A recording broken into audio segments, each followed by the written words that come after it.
Good afternoon. Thank you so much, Philip, for the great introductions that you did for this webinar series in the Clean Water Project. Today, as Philip said briefly, I will be talking about integrated pest management approaches for Phytophthora and Pythium root rot and nursery and greenhouses. I apologize in advance if I sound a bit congested. I'm going over a cold this week. So the outline of the talk, I will start first covering the introduction of water molds, such as Pythium and Phytophthora are organisms that belong to this group. Then we will go through two case studies of Phytophthora root rot. We will be cover one edible crop and one ornamental crop. For the case of Pythium root rot, our case study would be on greenhouse ornamentals. And then we will go over a system approach and how can we manage these diseases in a nursery and a greenhouse context. Finally, we end up with a coverage on the chemical controls that are currently used to control these pathogens. And we will finish with a brief explanation of how we develop fungicide resistance that we know is a current issue for nurseries and greenhouse facilities. And we will finish with some of the main conclusions for this webinar.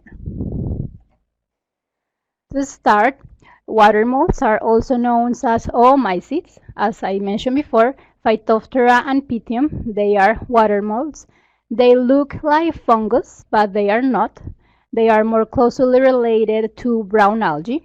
If you take a look at the picture that I'm showing on the right, we are seeing a reproductive structure called sporangia.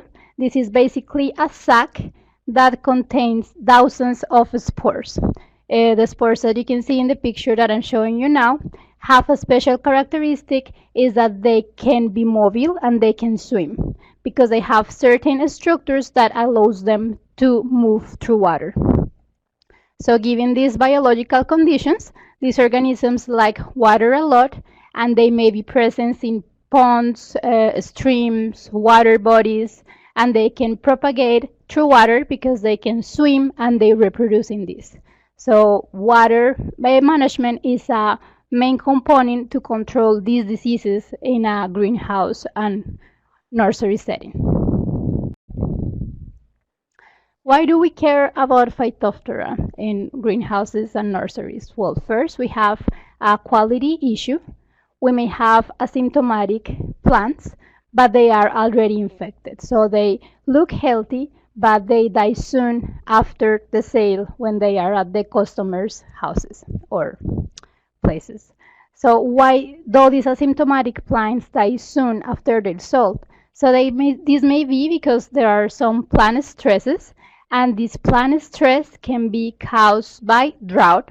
If you recall going to a retail store and you see all these stocks of plants that are there, in many cases we see that the plants are very dry and we will maybe stressing the plant. And also we may have saturated soils in case at the retail stores they are overwatering the plants. So given these plant stress conditions, we will be making the plant weaker and we will be favoring the pathogen and we will start exhibiting symptoms of the disease and later the plant will die. Another main issue for the quality control is that we may have asymptomatic plants that can harbor quarantine pathogens, such as the case of Phytophthora ramorum, that if you all in the nursery industry recall was a main concern in the West Coast at the beginning and later in the entire country. Also, if we don't do a detection early on time, we may result in the entire crop destruction and we will have to do a nursery or greenhouse remediation. So that's why it's really important we want to prevent the presence of these pathogens in our facilities. Also, in terms of yield loss, if we have infected plants, they die in the nursery and of course we won't be able to get any earning from dead plants. And it's really important to make emphasis that there is no cure for infected plants. When the plant has Phytophthora or Pythium, you will never get 100% able to eliminate the pathogen. And if we have contaminated plants in our facility, they may be source of inoculum for another healthy plant material. Let's assume that the spores from the plant that is infected can get into water, and that is the water that will be irrigating other healthy plants, causing new infections. Going with our case study, we will cover in Phytophthora root rot, and one of the Phytophthora species that affects a wide diversity of crops is Phytophthora cinnamomi. This pathogen is able to infect blueberries, rhododendrons, avocados, acacias, camellias, and a wide diversity of crops. And the symptoms that we see at the foliar level is chlorosis.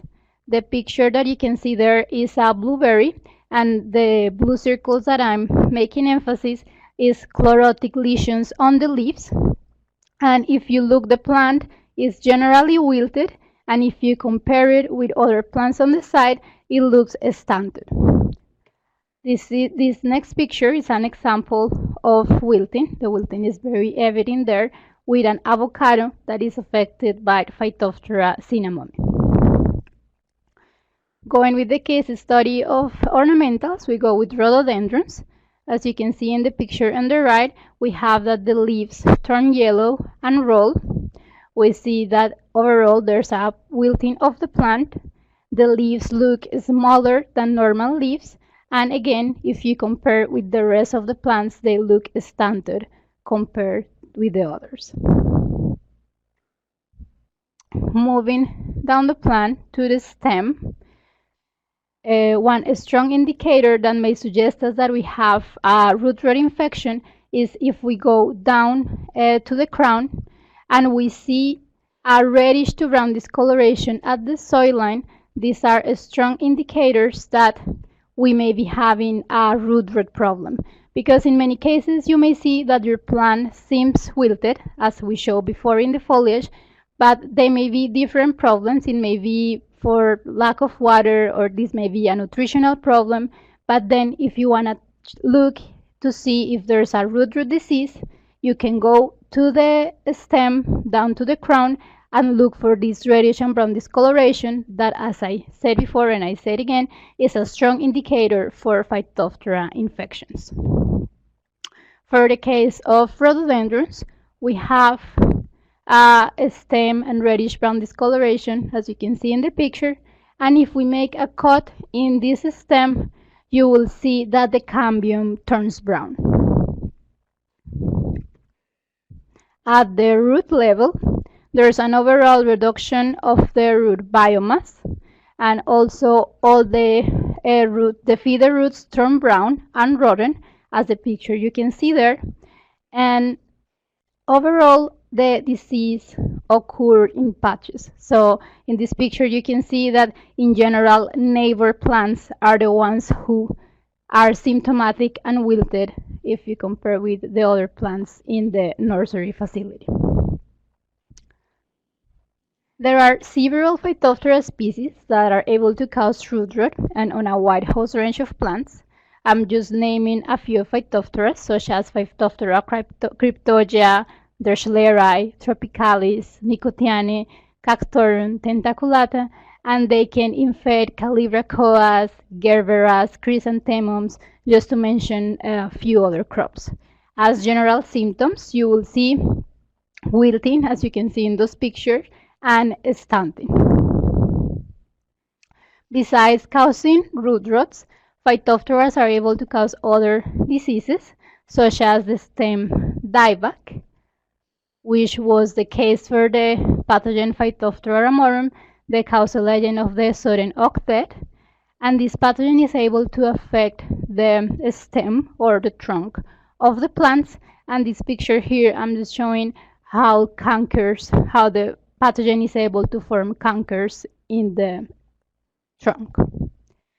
Phytophthora can also cause leaf spots, and this is some of the species, such as Phytophthora plurivola, citricola, or palmivora.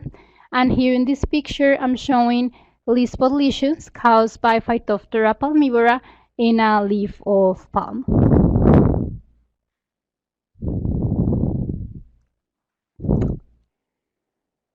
Okay, continuing with our case studies, we'll go now to Pythium root rot. This disease is caused by a several complex of Pythium species. Some of the most predominant species are Pythium ephanidermatum, Pythium ultimum, Pythium irregulare. There are other species such as Pythium sylvaticum, Pythium declinum that can cause root rots in greenhouses. And some of the major crops affected are poinsettias, geraniums, snapdragons, begonias, among others. Going with the symptoms in the foliage, again we will see wilting and stunted.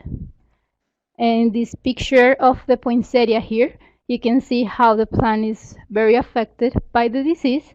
There's an evident wilting, and also there's a leaf cupping and defoliation when the disease is severe. If you get to see some of these wilted plants in your facility and you want to make a deeper evaluation of what is the problem with this plant, then you can take a look at the roots and you can see if there is brownish and root rots, as I'm signaling there in the yellow square. And you can see that there are all this brownish coloration of the roots are a strong indicator that a root rot, a pathogen causing root rot, may be the cause of the disease. Also, there's an evident reduction of the root biomass.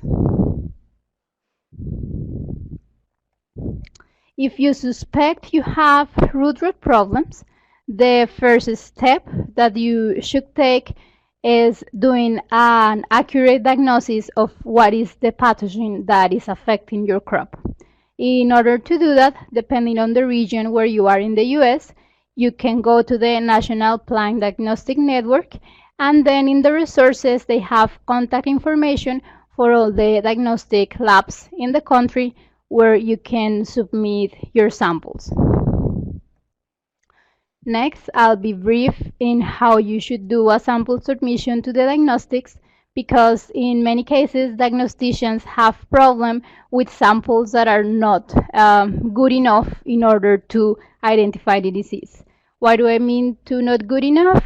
In many cases, diagnosticians get plants that are entirely dead, and when we have an entirely dead plant, it's really hard for us as pathologists to determine which is the cause. So make sure to send the fresh plant materials. We don't want them entirely dead. If it's possible, send the entire plant. Wrap the samples. As an example in this picture, you can wrap the sample in paper towel. You don't want to add moisture, because if you will add moisture, you will be favoring that different types of fungi grow over the plant, and then again will be harder for the pathologist to process it. And make sure to mail the sample in a stored container. It's better if you send boxes in order to make sure that the plant is in one piece when it gets to the diagnostic facility. And each diagnostic facility at different universities has different forms. When you can provide as much information as possible, that will be very much better for the diagnostician to have an accurate diagnostic of the disease. Make sure to include pictures of the different disease stages and the temperature where you have the plant, when did you start seeing symptoms, and as much information as possible to have an accurate diagnosis of the plant. In our case, now that we're talking about oomycetes, once we know this is the problem that we have in our crop, the next question that we have is like, what conditions favor the disease caused by oomycetes? So if we have poorly drained or wet soils, it will favor the pathogen. And also if you are using infested water for irrigation, it will contaminate healthy plant material. Also, if there's a direct contact from the ground to the pots where you're growing your plants favor the disease because oomycetes has some resistant structures that can live in the soil for many years. So if your ground contains these resistant structures, they can go to your pots. So that's why you want to avoid direct contact. Also, if you have ground to media contact, and if you have contaminated pots from previous year, the oomycete can be present in these pots, and then for the next season you can have a new infection if the material is not clean. Also, if you have infected new plant material that is coming to your house, sometimes new shipments of plants are contaminated, so it's really important to control these different components. How this disease is developed. So let's assume that we have a healthy plant in our greenhouse, and by any of the reasons I just explained above, our plant may be contaminated. So let's start here by we having a healthy plant that is growing in our greenhouse, but during the season we got contaminated with these Phytophthora or Pythium spores. And when we have the ideal conditions, such as high moisture levels and temperatures above 60 to 90 Fahrenheit degrees, these are the ideal conditions for the spores of the organism to start spreading and reproduce. So the spore sac that I mentioned earlier in the presentation would open and will start releasing all the spores and start infecting healthy plant materials. So the cycle that you see there can go over and over again during your crop season and infect many plants. What would happen once you're done with your crop and you have shipped all your plants? So let's suppose we're in winter. If the pathogen is present, as I mentioned, it has overwinter structures that can survive many years in the soil. And when you start the next year the crop, these overwinter structures and then the right conditions of high humidity and temperatures above 60 degrees start spreading the soil spores and contaminating plants. So this is when you will have infection in more than 1 year. So that's why it's really important prevent this pathogen and make sure we are cleaning all the plant material every crop season. To explain how can we manage this disease, we will be following a system approach for disease management. Basically, a system approach is a method of analysis that examines how different components of a whole can influence each other. For us, the different components of a plant would be water, would be media, would be ground, soil, pots. And by this method, we can provide growers a new process to prevent pests and diseases if you're taking care of your plants at every single production process of the crop. You may have access to international and national markets because you can make sure that you are preventing pathogens from entering your house and you will have a healthy product to sell later. As I say, this is overlapping and cumulative preventive measures. If we're taking care on how can we prevent this pathogen since the plants arrive to the greenhouse until they are ready to sale, we will be preventing in many scenarios that the pathogen comes to the house. So the system approach is basically a wellness program versus an emergency room. So for us, a wellness program is that if we follow a healthy diet, rich in fruits, vegetables, if we do exercise, if we go to doctor checkup, we will be avoiding going with an extreme disease to the emergency room that it will be a very expensive treatment. Translating that for nurseries, our wellness programs will be using preventive measures to control diseases, and this will avoid us to have the need to respond with an extreme fungicide spread program, to have to do crop destruction, or to go to quarantine. This system approach is based on HACCP. HACCP stands for Hazard Analysis of Critical Control Points. This is basically a risk management program that has been widely used in the food industry to prevent foodborne diseases.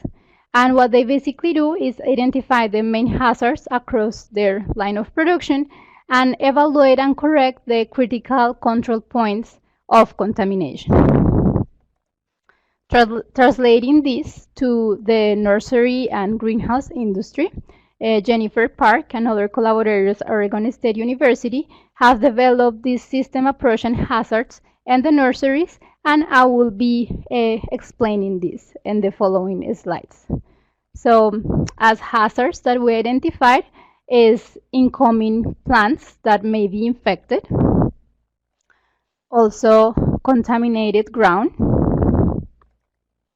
contaminated irrigation water, used containers that may be harboring or pathogen, and contaminated potted media. So how can we control all these different hazards? So going with new plant material, when there is a new plant material arriving to your facility, you can make sure that you're buying plants from certified nurseries free of pests. And it's very important that you scout the new plant material coming to the greenhouse. In case you found any pests or diseases, make sure that you're rejecting the loads with the infected plants. And in case you don't see any problem with those plants, it's really important that you place them in a quarantine room away from your existing plants. The time that you should leave them in quarantine depends on how fast your nursery or greenhouse is treating the plants. We know in many greenhouses the plants stay for a very short term, but my advice is at least from 1 to 2 weeks the new plant material should be in a separate room. And it's very important to not mix the new plant material with existing stock until you are confident that the new plants are pest-free. Why this? Because in case you have a disease problem in your greenhouse and you mix the plants, you don't know if the pathogen was before in your greenhouse or if the pathogen came from the new plants that arrived to the greenhouse. So that's why it's really important to scout and place them in quarantine when they first come. Also, there are some cultivars that can control Phytophthora root rot. In case you have a severe infection, make sure you're using cultivars that are resistant or tolerant to the disease. I will be brief in clarifying what is a resistant or a susceptible cultivar. So a resistant cultivar are the ones that do not show disease symptoms and they are not affected by the pathogen. A tolerant cultivar are the ones that show little damage by the pathogen but are not severely affected. And the susceptible are the ones that are completely affected and show severe disease symptoms, and you may be having great losses with susceptible cultivars in case that you're having a Phytophthora problem.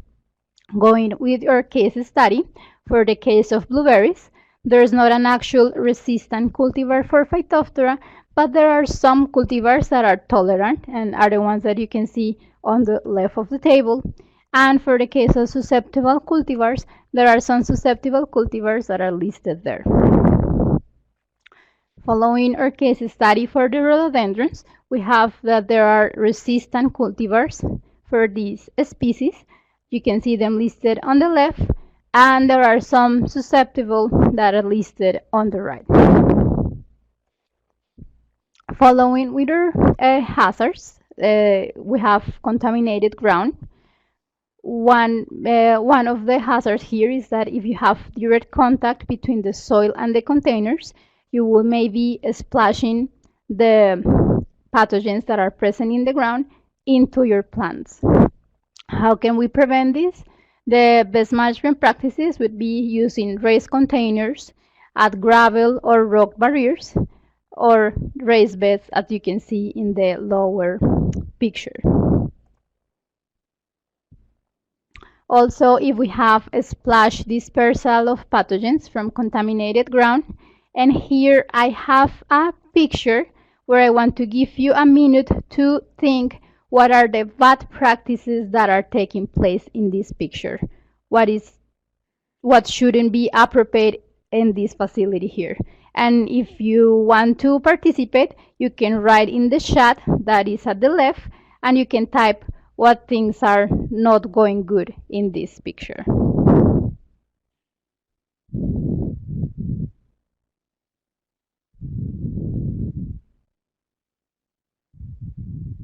So for example, here we have standing water.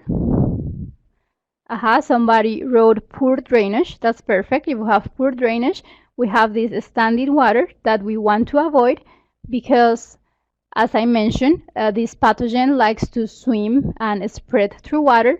And if we have the pathogen present in the soil and we have a full amount of water, by a splash, we can transmitting the spores to the plants. Also, another thing that we have in here, perfect, direct contact with the ground. Another participant wrote that. And you can see the pots here, and the pots are touching the ground, and they are not separated by a barrier. Good. We have another participant that is typing. I'll wait for his answer. And he says overwatering of bare spaces. That's good.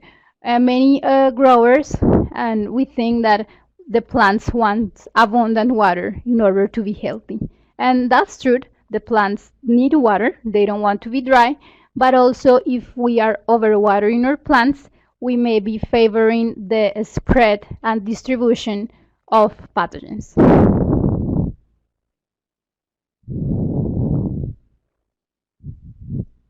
And another participant said that nostoc is colonizing the poorly drained surface. So that's why it's really important that you have a well-drained system in order to prevent.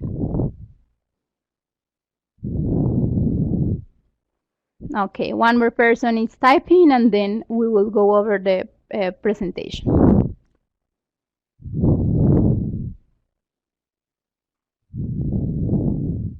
The questions, I will be taking care of the questions at the end of the presentation. So, as I mentioned, if we have a splash dispersal of pathogens, the best management practice would be prevent standing water, having good draining system, avoid overwatering, as I mentioned, and improve the drainage. Also, if you see the picture here, you can see that this nursery is in a slope. So if you are in a slope, or if you have a certain degree of steepness, the water can flow and run, and we will avoid overstanding water. Following the contaminated ground, if we have movement of contaminated soil, such as tools, equipment, or stuff, the best practice is make sure that you're cleaning your equipment, cleaning shovels, shoes, vehicles after you're working in contaminated areas. Also, the soil may be contaminated by infested foliage.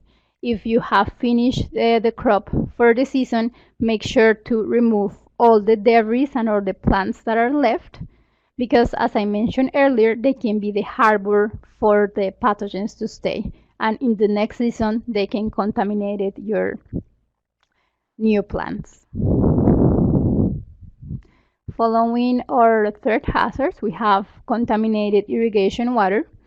We know that many nurseries and greenhouses, in order to supply the water needs, besides using well water, they may use water from streams or ponds, and in many cases this water may contain Phytophthora or Pythium. The best management practices would be, well, if you can use just well water to supply your water needs, that would be ideal, but we know that in many cases this is not possible given the high density of plants that the growers grow. So in the case you're using pond water or water from streams, Make sure that you can test the water for Phytophthora or Pythium. This picture is an example of a rhododendron leaves. This leaf is used as bait in the water to look for the presence of Phytophthora and Pythium. In this example here, we have a lesion, the one that I'm highlighting there, and those are strong indicators that Phytophthora or Pythium may be present in your water. If you are not sure if you want to do this test for water, you may contact your farm advisor or your extension agent, and he can guide you and who to get in touch with in order to have this evaluation. The best way to manage the water is doing water disinfestation. One of the methods to disinfect the water is to use filters. One is the slow sand filtration. This has been effective at controlling Phytophthora. Make sure that you are cleaning the filter surface in order to avoid any clogging, and if the filter is clogged, it won't be able to work properly, and it won't be filtering your Phytophthora or oomycetes from the water. Also, for disinfecting the water, you can use the best method that applies for your facility, but you can use chlorine treatments, copper ionization, or heat. If you want to learn more about disinfestation water methods, you can go to our webpage of the Clean Water, when there are more extensive explanation about the disinfestation options that you have. Also, another hazard is if we have a splash dispersal of pathogens, or if we have contamination of waterways. Again, the best practice is preventing standing water. Make sure you have a well draining, avoid over irrigation, the use of raised containers off the ground. You can schedule watering, for instance, in the morning to make sure the plants absorb the water they need, and you have the entire day to let the water dry in the case the water wasn't taken by the plant. And make sure to collect the runoff water and disinfect it. So given that water is a key component for the management of oomycetes in greenhouse and nurseries, we are currently doing a research project one of our main questions is if the management of irrigation inputs prevent root rot diseases. So for that, we are implementing a deficit irrigation system that gives less amount of water to the plant than the water that is currently used in agriculture, and by having less water, our hypothesis is if we can prevent pathogen spread, or if we can diminish or suppress infections by this pathogen. For that, we are working in some research studies when we're evaluating the evolution of the plant disease, we're evaluating the pathogen infection, and the plant health in general under deficit irrigation systems. We will be sharing these results soon as part of the Clean Water project. Following our fourth hazard, we have use containers. If you reuse infested containers, again, they can harbor the pathogen, and the best management practices can be use of new containers or disinfect the ones you are using from the previous years. And there are some different disinfecting options. One would be using heat, at least 30 minutes of exposure. And in this chart that I have at what temperatures you will be getting rid of microorganisms. So for example, for Pythium and Phytophthora, we have that at 110, 120 degrees will be eliminating it. And for fungi and bacteria, we have higher temperatures. In this chart, I just want to make emphasis that it's really important to know what type of pathogen are you dealing with, because according to the pathogen, we have different control strategies to eliminate it. And this is an example with temperature. You can also use aerated steam. You can use hot water dips. And in general, make sure that any of these treatments that you use, they are at least for 30 minutes and they are at these high temperatures required. You can also use disinfectant as peroxide or bleach. And our last hazard is contaminated potted media. If you use contaminated media, again, this can harbor the pathogen. So the best management practices, there are some media that are certified free of pathogens. You can contact your supplier and ask in detail what would be the media that best work for you. Make sure that you're storing the media in areas free of contamination, away from infested water, soil, or plants. And make sure to use clean equipment when you're mixing all your media. Also, if you mix your own media, you can use aerated steam. Make sure to mix the ingredients and place them in a steam chamber for 30 minutes at around 140 Fahrenheit. And in case of composting, compost the materials keeping high temperatures during 15 to 25 days. Now, following with chemical control, in this table that you see there are some of the fungicides that are systemic fungicides that can control Phytophthora and Pythium. Some of them are Subdue, Aliet, Agri, Disarm, and Orvego. As you can see, most of them belong to different fungicide groups, and we currently know that there is development of fungicide resistance in nurseries and greenhouses. So how this fungicide resistance is developed. Systemic fungicides, as the ones I listed in the previous table, they have a specific target in the microorganisms. And as a response, these microorganisms can change this target region and create mechanisms to avoid the fungicide action, so they would become resistant. So let's assume we have our plant, and in our plant I have susceptible strains that are the blue dots, and we have resistant strains that are the red dots. After the first application of our systemic fungicides, you can see that many of the susceptible strains are not present in the plant, and the resistant strain that we have is still there. What would happen after our second application? After our second application, we again have that we're getting rid of most of the susceptible strains, but as you can see, the red dots, which are the resistance, they are growing in number. Let's say between applications, we let these populations to grow. So again, the susceptibles and the resistant are growing in numbers again, and then it's time to a third application.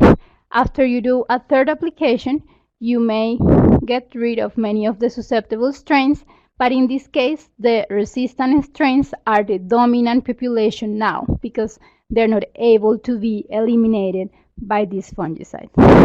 So that's why fungicide rotation is very important for avoiding or delaying resistance. So let's assume that after our second application, we change to another fungicide with another chemistry. We will be able to get rid of all this resistant population that wasn't possible to be eliminated with the first fungicide.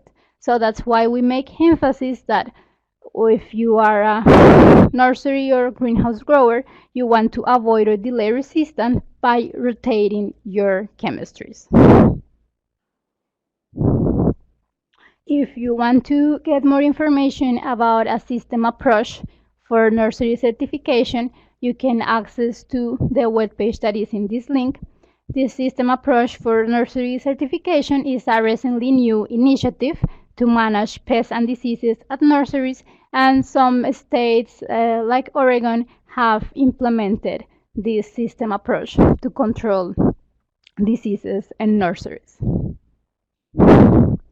To finish up the talk, as conclusions, we have that Phytophthora root rot diseases can be controlled by implementing preventive measures in nursery facilities during the entire crop cycle. We have that water is a key component to control and prevent this disease. Wet soils favor the spread and development of disease, so that's why an adequate management of water is very important in order to prevent it.